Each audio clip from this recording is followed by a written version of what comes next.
What's up, YouTube? It's Joe Catchpolia sitting on the couch, making some money investing in fractional real estate online, as usual.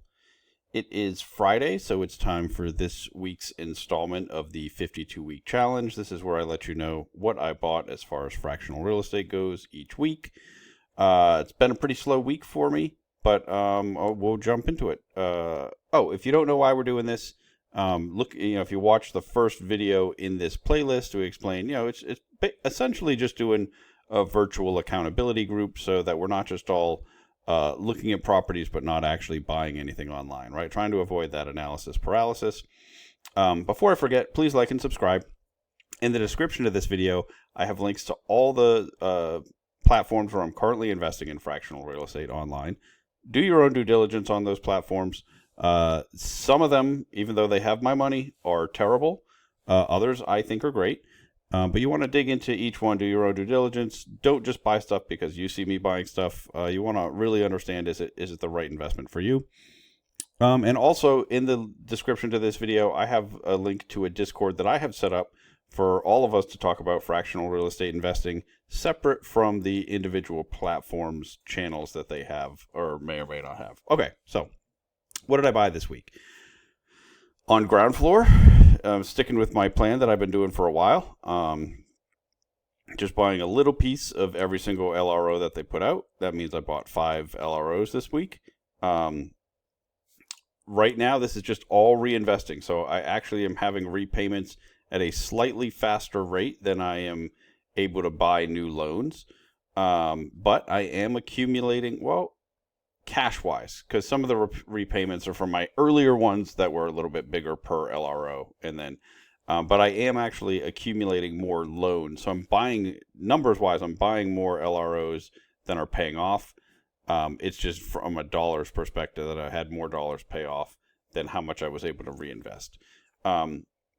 It's one of the reasons why I'm just now trying to stick with $50 in every single one, just to see how much of how large I can get a portfolio just buying that. And like I had said before, if I get to like 150 or 200 loans, I feel like that's a really good level of diversification. I was getting close before.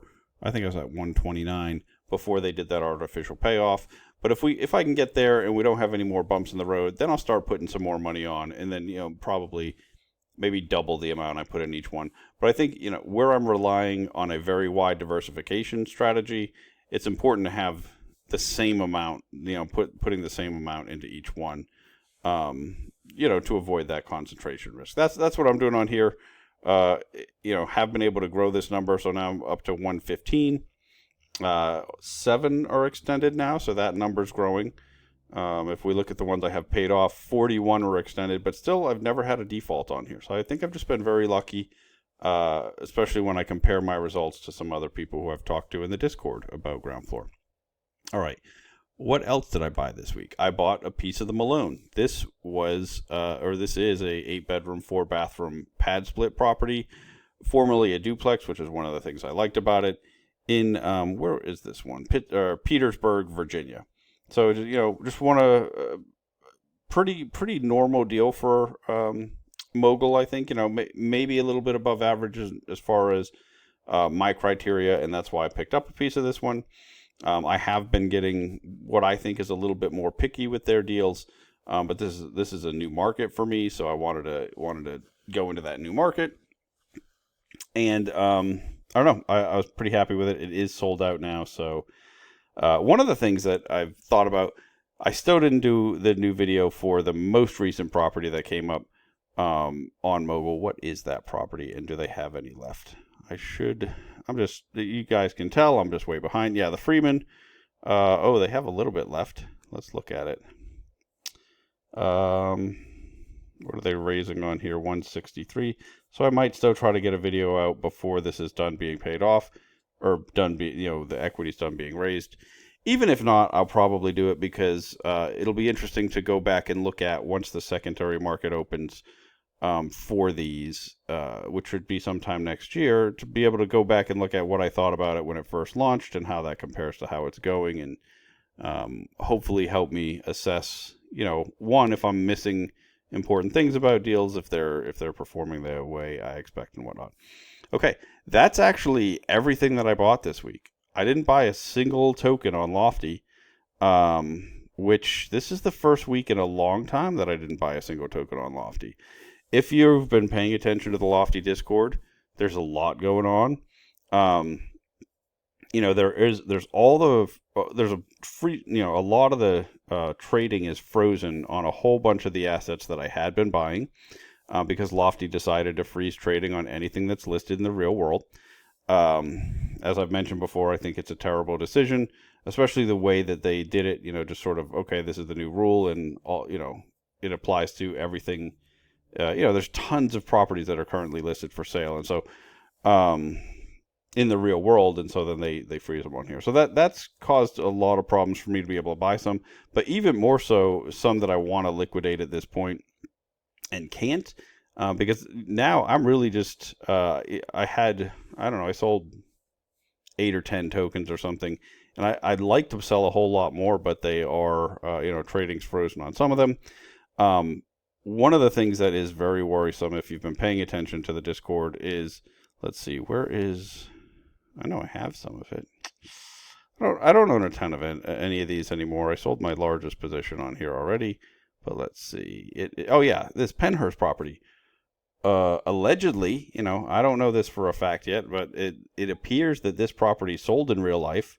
And the person responsible for putting that sale together is just holding on to the cash right now. Didn't give us any indication that it was sold, or any sort of numbers on what we should expect.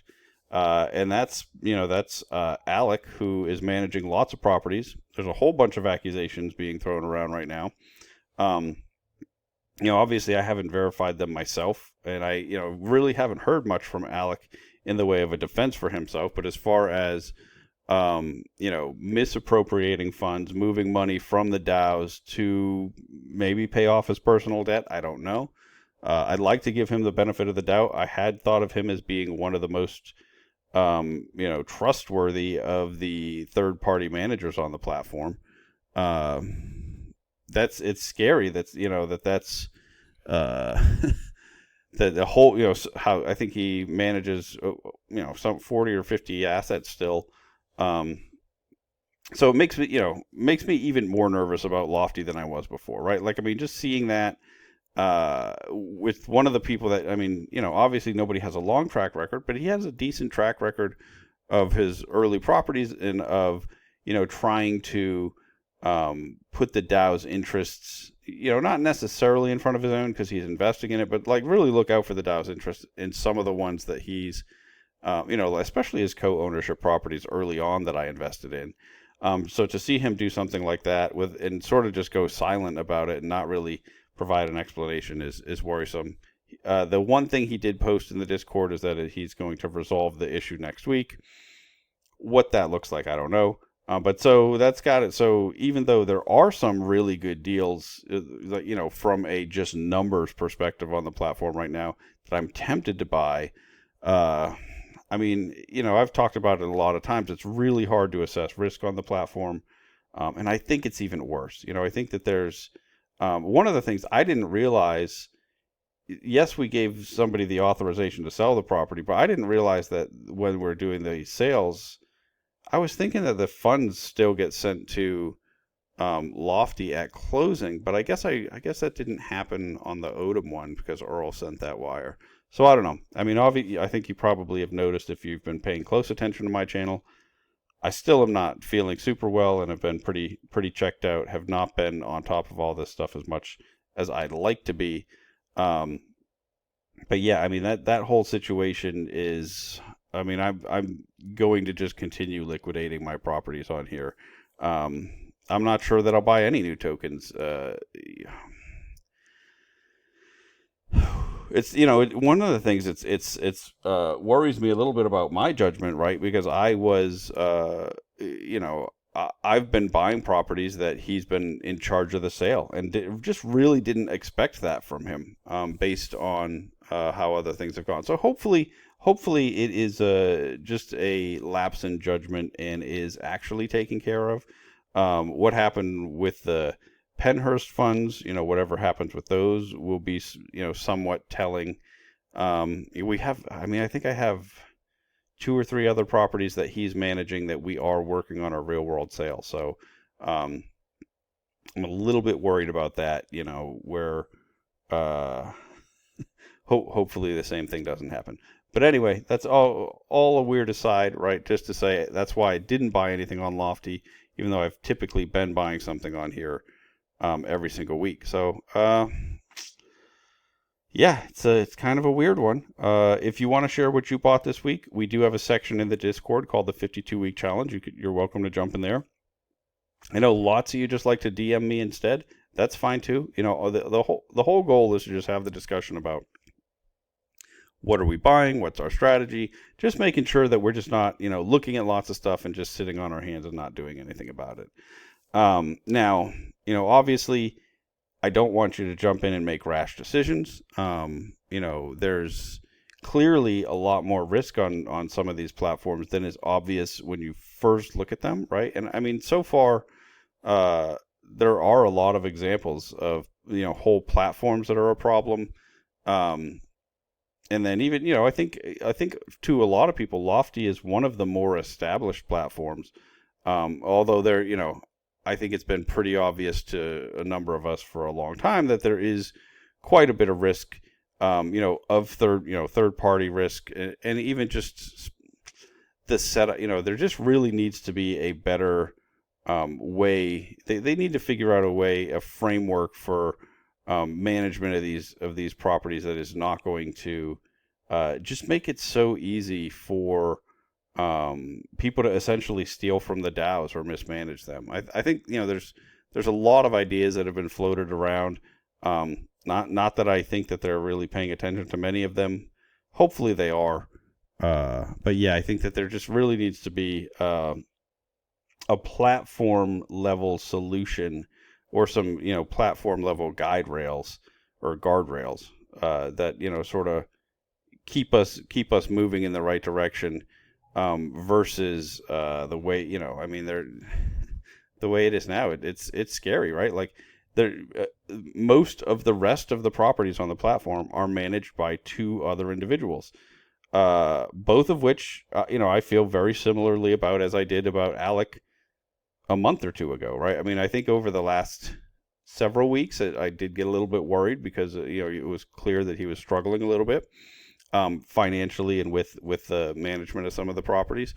But I think that could happen to anybody, right? And so understanding the level of control that the property managers have over the DAOs is a little bit scary when we don't have that none of them are required to be licensed property managers if they're a part owner in the DAO.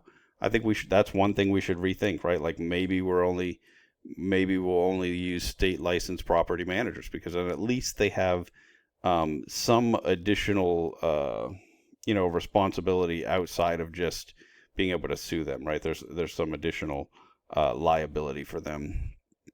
That's just one of many thoughts. I'm working on a video on that stuff, but I've got a lot I want to say about it, and just not the stamina right now to do that. So, and also, if you're watching this Friday morning, we do have Fractional Friday coming up, 10 a.m. Central, 11 a.m. Eastern time. So, if you're watching this right as it comes out, that video or that live will happen shortly after. Okay, sorry about that. I'm sure you haven't heard me ramble in a video in at least 3 days, because I haven't put one out in a little while. But that's it. That's what I bought this week. What did you buy? Let us know. Until next time, I'm going to keep making mistakes so that you don't have to.